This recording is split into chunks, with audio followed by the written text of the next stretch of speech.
Hello and welcome to News Central, now coming to you live from our studios in Lagos, Nigeria. I'm Sulai Aledeh, and here are the top stories. Others are: South Africa amends restrictions to level 1 lockdown.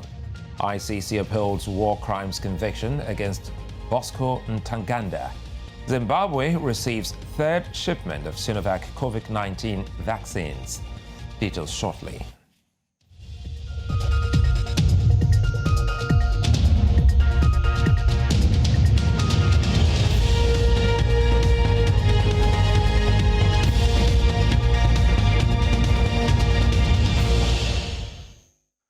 Let's begin in South Africa, where President Cyril Ramaphosa has announced amended restrictions to the country's level 1 lockdown, including the closure of liquor stores over the 4-day Easter weekend.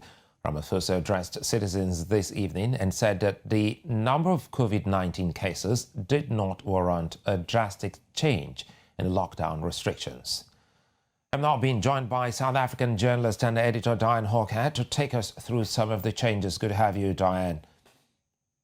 Good to be with you, Suleiman. How are you? Great.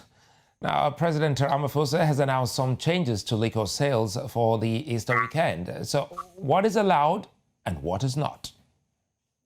Well, the Easter weekend is usually quite a big festive weekend, along with it being quite an important religious weekend for a number of people. So there was some anticipation that there would be some restrictions to liquor sales. And what we got this evening was a restriction to sales from bottle stores. So basically, bottle stores will not be allowed to sell liquor. This will include also sort of shebeen type of places that sell takeaway liquor in informal settlements and townships. What will be allowed, however, is restaurants and other sit-down establishments that are selling liquor will be allowed to sell that over the weekend. So you can grab a lunch somewhere, have some wine or whatever it is that you're drinking. However, you won't be able to, between Friday and Monday, buy any liquor for any home consumption. Of course, this means that most people will be stocking up over the next 2 days. So some commentators have already started saying, what is the point of that? Because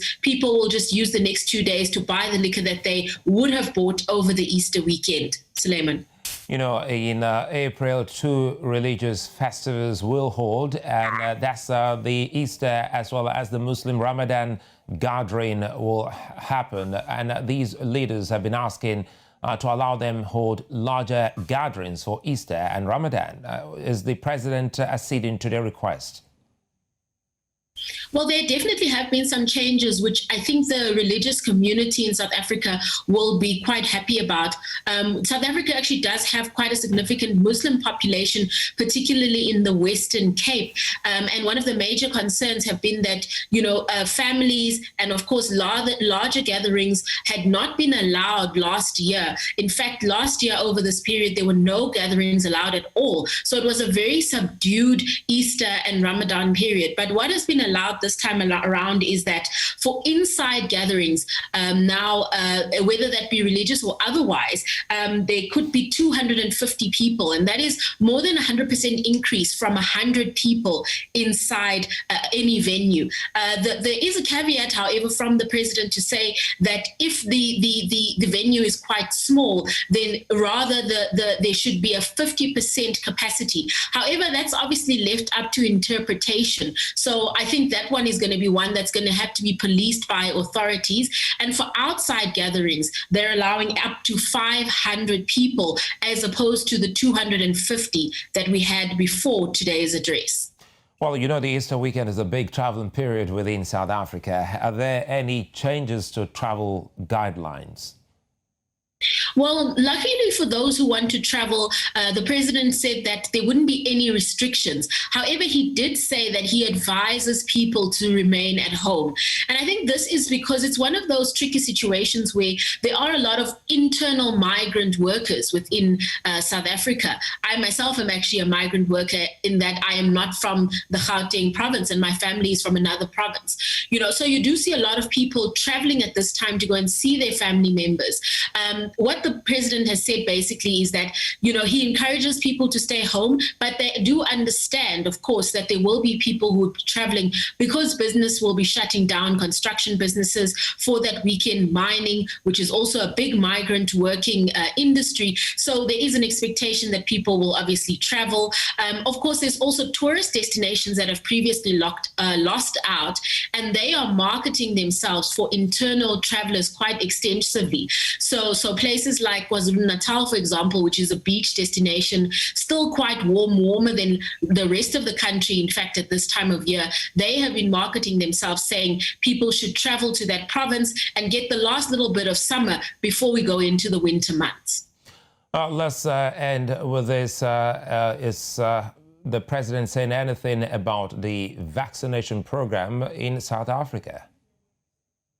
Yes, this has been a very big issue over the past 2 days.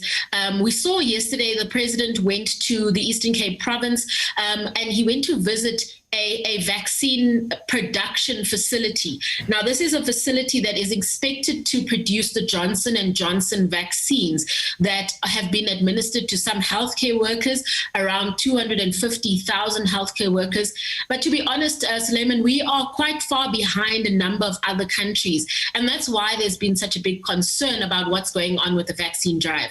The president today is saying that there are 11 million Johnson & Johnson vaccines that have actually been secured, and that people, ordinary citizens, in addition to healthcare workers, those with comorbidities, will now be able to start registering as of April via government's portals that allows for registration. And I guarantee you I will be on that portal as soon as it opens up to everyone in South Africa, because all of us have been waiting for this moment for quite some time. Many thanks, Dianne Hawker, for unpacking this for us. Thank you.